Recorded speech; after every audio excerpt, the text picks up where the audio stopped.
Today we're going to talk about Relay, a new automation tool that's a competitor to Zapier, and why you might want to use it on your next project. Hi, I'm Dan Lehman from AutomationHelpers.com, your no-code implementation partner. First, let's talk about Relay's pricing model. I think this is going to be attractive to a lot of people because you're used to paying in a per transaction, a per operation method of pricing for iPaaS platforms. Now, Zapier is a little bit different from Make. Zapier is a full execution, but is priced higher. Make is individual operations for each piece along the way, but Relay is a different model altogether. Instead, you're paying per user per month. But for those of you who are saying, yeah, we're a large organization, this is going to cost a ton, they have an unlimited plan with a flat fee for unlimited users and seats. But here's what I love is the unlimited playbooks, that's pretty standard, but to be able to say unlimited runs. So that means no matter how many times, how many leads you're getting, how many times those operations are occurring, that's not going to cost additional for you. In our use case today, we're going to talk about a lead flow for Calendly, but I want to show just the high-level navigation of what you can expect.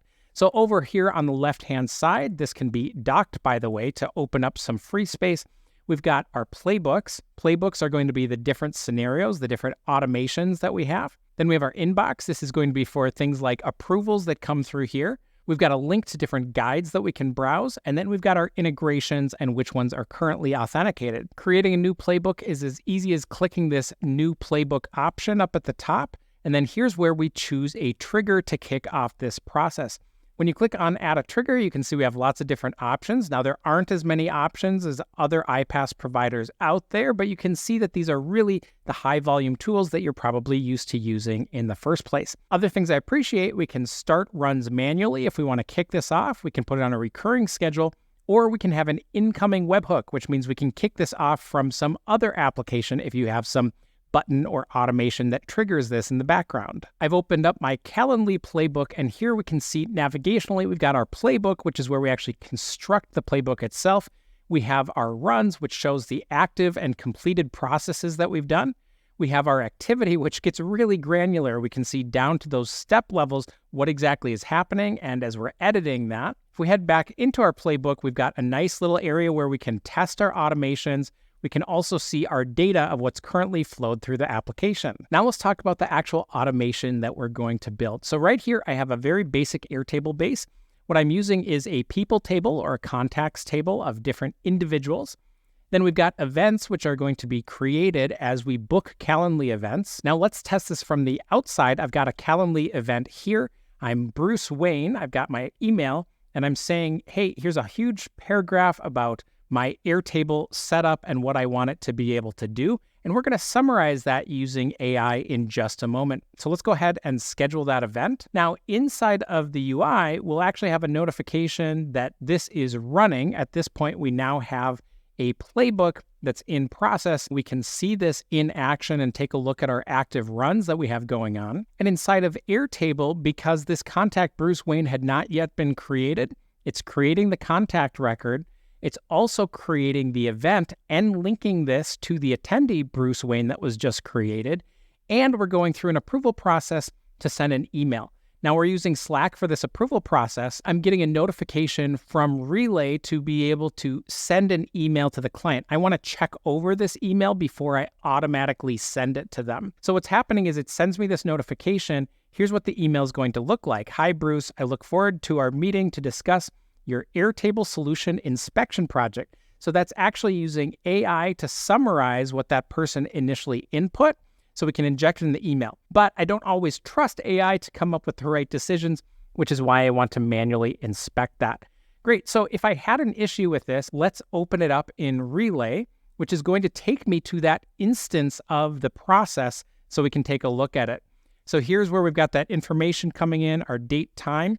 We've got the summarization here that's happening, and then we can say, looks good, sends now. Or if we're fine with this in the first place, we can click that button directly from within Slack, and now that email will automatically send out. So now let's take a look at how we can configure this inside of Relay. So I have a playbook for Calendly lead flow.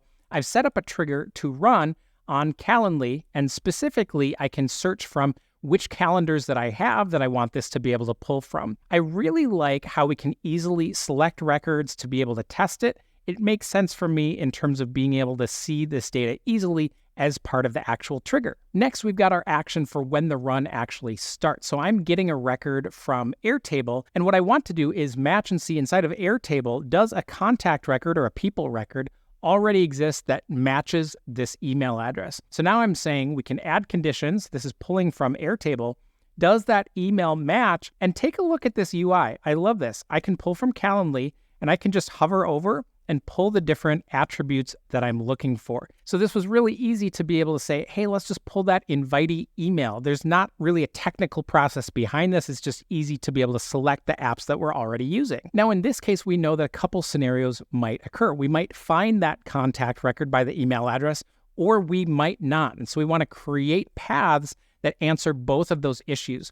So here's where I've created a new path. I can say, if the contact exists, and this we're measuring based on, did that email record step, did we find a record?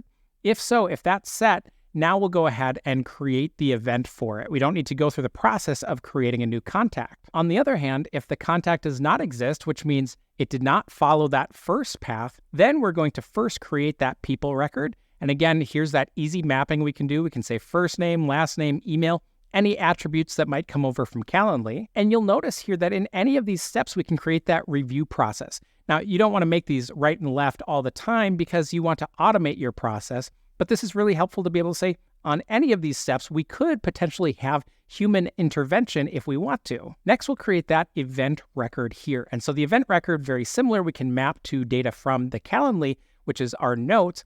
But in this case, we also have attendees, and the attendees we're linking to the record of the person that we found in that previous step. So we can handle things like linked records coming from Airtable. Now, at each step along the way, you'll be able to test that step individually, so we can choose our test record to be able to run that individual step. And then finally, I can send my email. And so when I click on this step, you'll notice this is where we actually do have that review process, that we don't want to just automatically send the email because the wording might be a little bit funky, or there might be some other reason where we don't want to trigger the email. But in here, we are able to send from our account. We can send it to the invitee email, and this is where we can pull in dynamic variables. One of the things I really like here is that we have 3 different options when it comes to plugging in that data. One is that we can ask the user to fill it in. So we can create kind of template variables that when they're approving, they can now insert those values themselves, and we can include that. We also have our data. So as you imagine, we have our different events, our different actions that have taken place, and we can plug in fields that are coming from those already. But one of the unique advantages that Relay offers is the ability to use AI contextually in individual steps here. So as we click on this, what we're saying is we want to summarize, and you can see we can summarize, we can extract, and we can generate new text. We're going to pull this from the scheduled event. So when we put in that description initially talking about our Airtable project, that's the source for that, and we can choose the length. Do we want it to return a few words, a sentence, a paragraph? In this case, I just wanted to summarize a few words about the project that we're going to do. So I left it on there, and then we can put in a hint. So I wanted to summarize the project they're discussing, because if you look out here, I framed this in to discuss your blah, blah, blah, blah, blah project. And so we want to get that context of what kind of project it is, so it makes sense when we respond to our user. Now, you've already seen the playbook in action, so we're not going to go through that again, but I hope you are able to see the power of Relay, a unique pricing model that can be advantageous for many organizations. It's great at handling AI responses and approvals by people on the fly, and it's an easy-to-use UI. You can get started with Relay by clicking the link in the description below. If you have any questions about your own automation needs, feel free to reach out to automationhelpers.com, where we're offering free 30-minute consultations.